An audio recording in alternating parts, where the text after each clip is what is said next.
Salve, amigo da bancada, seja muito bem-vindo ao seu podcast e canal em defesa das culturas torcedoras dos clubes dos estádios. Eu sou Irlan Simões e esse é o quarto episódio da série Movimento de Torcedores, agora sobre Espanha e Portugal. Esses dois países foram escolhidos por questões óbvias de conexões culturais, políticas, históricas, mas também porque havia ali uma conexão muito clara do modelo associativo dos clubes de futebol. E é por isso que o programa ficou depois do programa de Alemanha e Holanda, exatamente porque lá também existe, né, a figura da associação, e fica antes do programa sobre Argentina e Chile. São países que herdam muito dessa cultura associativa para os clubes de futebol também. Por isso, essa escolha de estrategicamente colocar Espanha e Portugal nesse quarto episódio. Afinal, a questão associativa está no cerne das diferenças e semelhanças entre o futebol da Espanha e Portugal, e a gente vai ver depois da vinheta.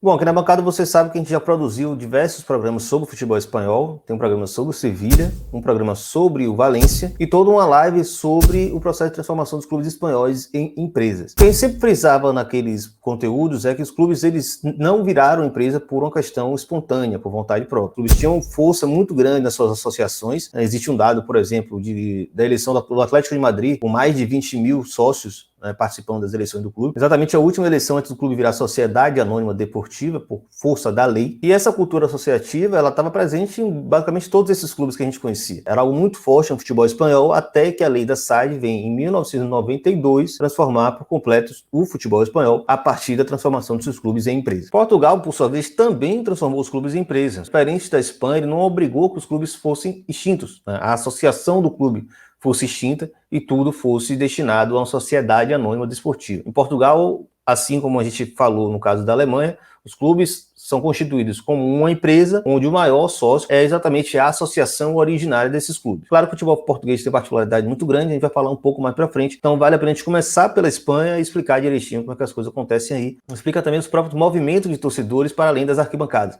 A disputa com relação aos clubes é muito intensa, tanto na Espanha quanto Portugal. Bom, quem leu aqui o livro Clube Empresa está sabendo já que em 1990 a Espanha aprova uma lei que obriga os clubes a virarem empresa. Em 1992 esses clubes são todos convertidos de associações civis sem fim lucrativo para sociedades anônimas desportivas. Mas em suma o que aconteceu foi que os clubes tinham um endividamento muito alto com o Estado espanhol. A ideia da lei foi calcular o valor dessa dívida, transformar os clubes em empresa e o valor dessa dívida se transformava em ações. Mas na Espanha não existiu essa possibilidade que a associação também fosse parte, né, dona de uma parte do clube que agora virou SA, virou Sociedade Anônima. E aí, por conta dessa exigência da extinção da associação quase por completo, uma vez que os ativos relacionados a ela estavam todos agora ligados a essa SAD, a Espanha colocou em prática um mecanismo onde os antigos sócios dos clubes, os sócios do clube associativo, de fato, poderiam ter prioridade na compra das ações dessa nova sociedade anônima. Então, o que ocorre é basicamente isso. Quem tinha condições financeiras poderia fazer uma oferta de compra de alguma dessas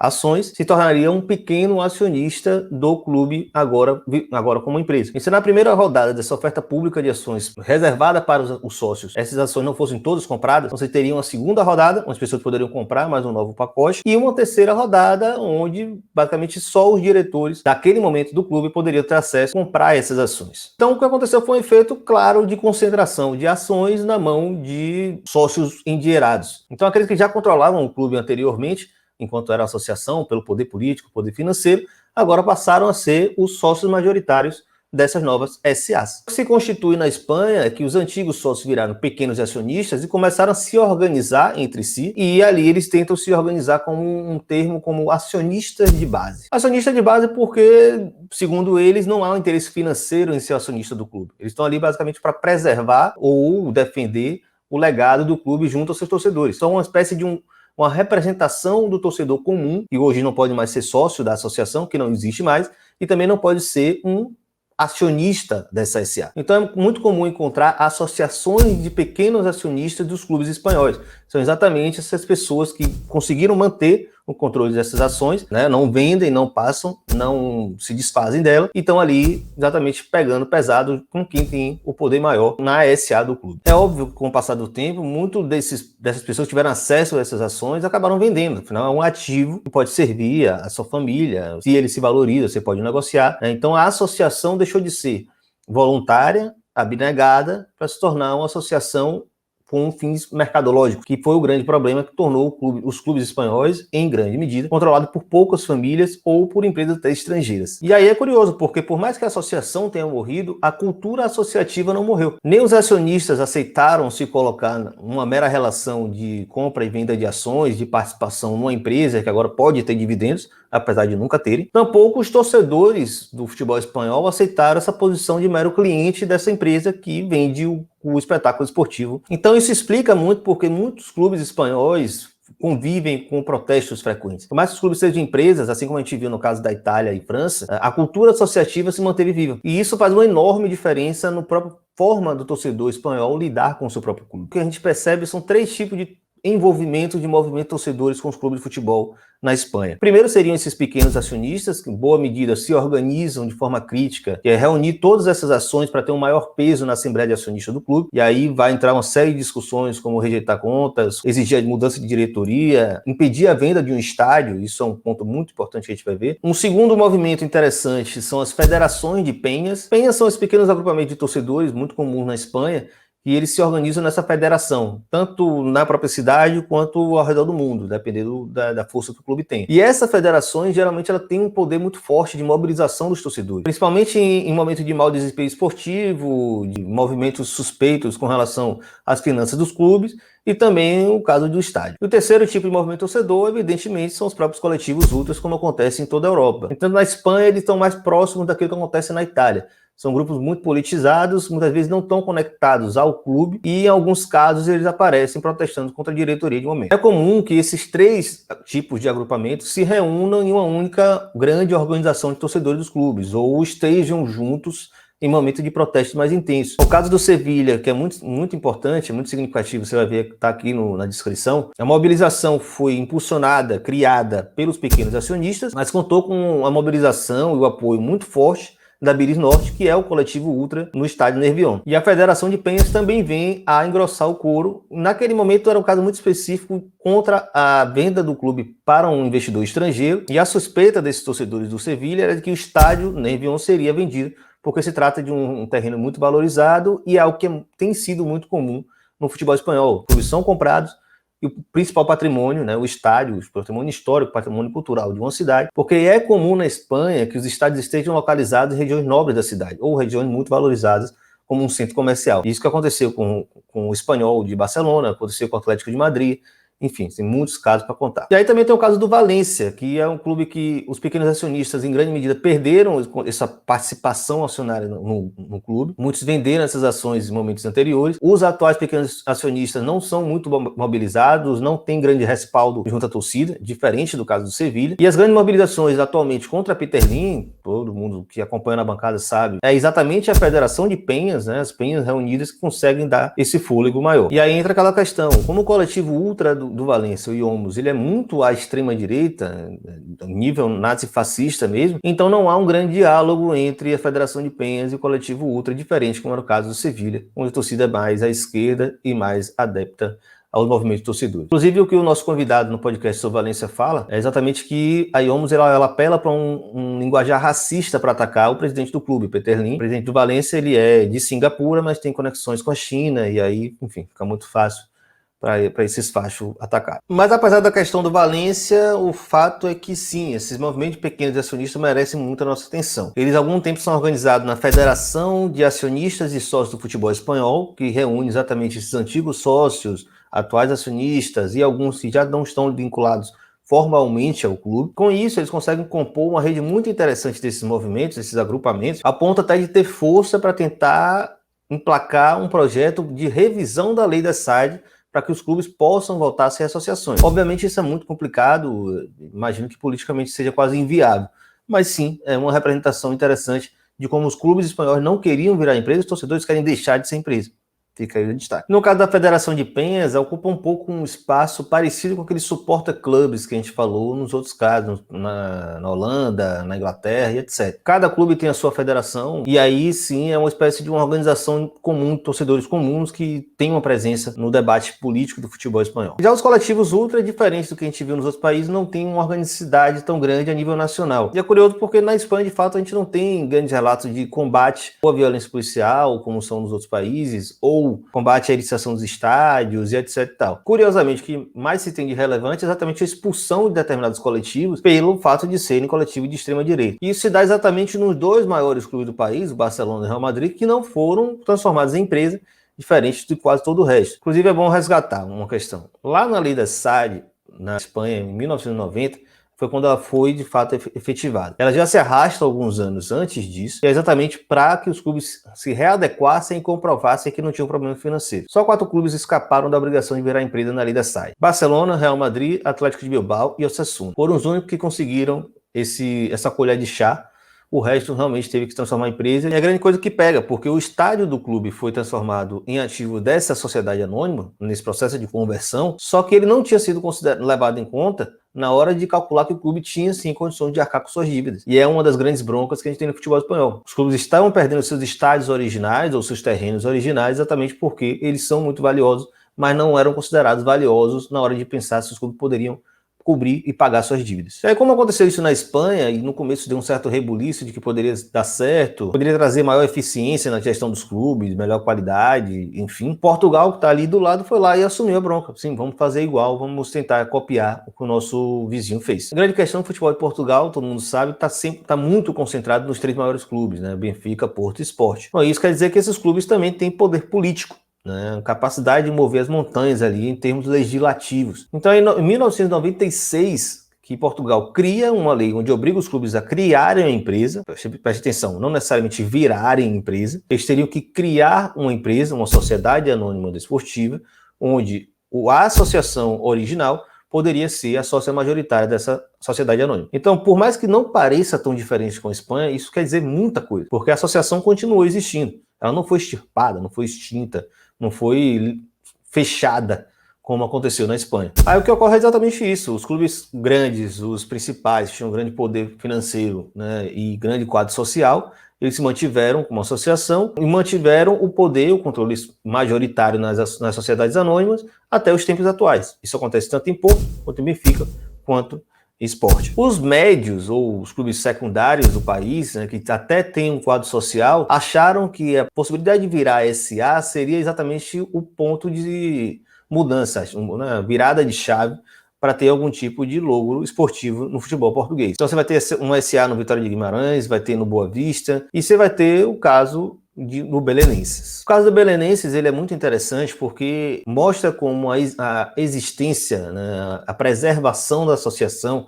ela cria uma situação muito distinta do que a gente não consegue ver na Espanha. E é a própria associação, os torcedores organizados e associados ao clube, ainda hoje, por dentro do clube, disputando a direção e disputando a relação que esse clube terá dentro da SA, seja com esse investidor ou com os outros investidores. E o caso do Belenenses é exatamente isso, é um conflito entre a associação e investidor. O caso do Belenenses é muito complexo e muito longo de explicar, não vai caber nesse vídeo, mas você pode ver aqui na descrição, vai ter lá um podcast que a gente criou lá no começo do STT na bancada, com o Emanuel Leite Júnior. Depois a gente conversa também com sócios do Clube do Belenenses e tem a própria live sobre o clube empresa no futebol português. Mas só é importante destacar também que tem muito clube pequeno em Portugal que virou empresa e a associação não tem mais grande participação. Para além do Belenenses, já teve Beira-Mar, o Deportivo Aves, o Atlético de Portugal, o Estrela da Amadora, o Olhanenses. Então, são muitos clubes que têm quebrado exatamente nesse processo de transformação em SA. E como não tem grande quadro associativo, são esses clubes que recorrem à ideia de virar empresa exatamente para tentar ter algum tipo de competitividade. E como o futebol português ele carece de mecanismo de controle, né, para evitar a entrada de investidores suspeitos, esses clubes estão sendo muito prejudicados por esse tipo de movimento. Então você vai ter um iraniano que vai chegar prometendo rios e fundos, quebra o clube e vai embora. Você vai chegar um grupo de empresários chineses prometendo também levar o clube a uma competição europeia, quebra e vai embora. Então tem acontecido muito disso no futebol português. Então, assim como nos outros episódios, essa ideia de trazer 2 países juntos, exatamente para perceber as presenças e ausências em um e outro, para fazer um debate comparativo, né, e tentar mostrar como a existência, a persistência da associação é um caminho de organização política dos torcedores. Então, nesse caso aqui que a gente está falando do Belenenses, é exatamente mostrar que o movimento de torcedores do Belenenses é o próprio clube de futebol, os belenenses. Afinal, eles estão associados e disputando a política dentro do clube. Não precisa ser um movimento externo, ou de pequenos acionistas, ou uma federação de penhas, nada. São os sócios do clube, participando do clube e disputando os rumos por mais que o clube tenha uma empresa que controle os ativos do futebol. Bom, e o que acontece nos três grandes é exatamente uma tentativa de fechar essas associações para evitar a participação desses torcedores. E aí é uma coisa que em Portugal e Brasil são meio parecidos, né? A tentativa de criar essas barreiras de participação. E aí eles têm uma série de regras, onde sócios mais antigos têm um peso maior na votação, sócios mais novos têm peso menor. Então o clube continua sempre controlado por algumas oligarquias desde sempre. A participação desses novos sócios ela é muito pesarosa, muito difícil. As eleições são sempre controladas por quem tem o maior peso. Mas é importante notar que esse movimento é crescente. Tem surgido novos movimentos torcedores de mobilização para ampliar a participação do torcedor enquanto sócio nas agremiações. É citar nossos amigos da bancada que fazem o SLB Independente. Tem um podcast, tem um monte de conteúdo que tem disputado essa questão, né? Convencer os torcedores a voltarem a disputar os clubes enquanto associados. Mas para não ficar só em clube, em Portugal tem uma coisa muito interessante, uma movimentação muito forte de torcedores, e aí vai a nível nacional mesmo, tem se organizado através da Associação de Adeptos, que é o movimento contra o chamado cartão do adepto, que é muito parecido com aquela terceira Deutsche Force que a gente falou lá no programa sobre a Itália, que é esse cartão de registro do torcedor e de monitoramento e de controle dos torcedores. Essa foi uma pauta muito interessante que articulou os torcedores a nível nacional. Aí a gente vai ver agora, após essa pior fase da pandemia, se os estádios puderem voltar a ter público, como é que vai andar, porque parece que ficou suspenso e enfim, vamos ver. E aí esses mesmos agrupamentos, que em grande medida são coletivos ultras, também foram os que protagonizaram ali em meados dos anos 2010, no começo dos anos 2010, vários movimentos contra o horário dos jogos, né, por causa da TV. Essa questão do futebol moderno também se reproduziu muito no futebol português e obviamente contra a Federação, contra a UEFA e por aí vai. E é curioso quando a gente fala de futebol na Espanha e Portugal, é que diferente do que a gente entende, olhando aqui de longe, né, olhando do Brasil, os estádios eles não são tão elitizados como é essa ideia do padrão de estádios europeus. Então ainda há um certo corpo coletivo, popular dentro dos estádios e, de certa forma, a grande disputa é manter a originalidade e a espontaneidade das festas, uma vez que as diretorias tentam controlar as claques. Bom, e aí o caso de Espanha e Portugal é interessante exatamente para mostrar como, por mais que o clube possa virar empresa ou a associação possa deixar de existir, como ela era originalmente, é curioso ver que os torcedores criam novas formas associativas, exatamente para poder ter força dentro dos clubes. O caso espanhol ele é muito importante, muito interessante de se observar, exatamente porque são novas formas de torcedores se colocarem como protagonistas desse processo. É claro que é uma luta muito injusta, muito desleal contra bilionários, investidores estrangeiros, fundos de investimento, etc. Mas os torcedores espanhóis estão aí ensinando de que sim, é possível criar novas formas criativas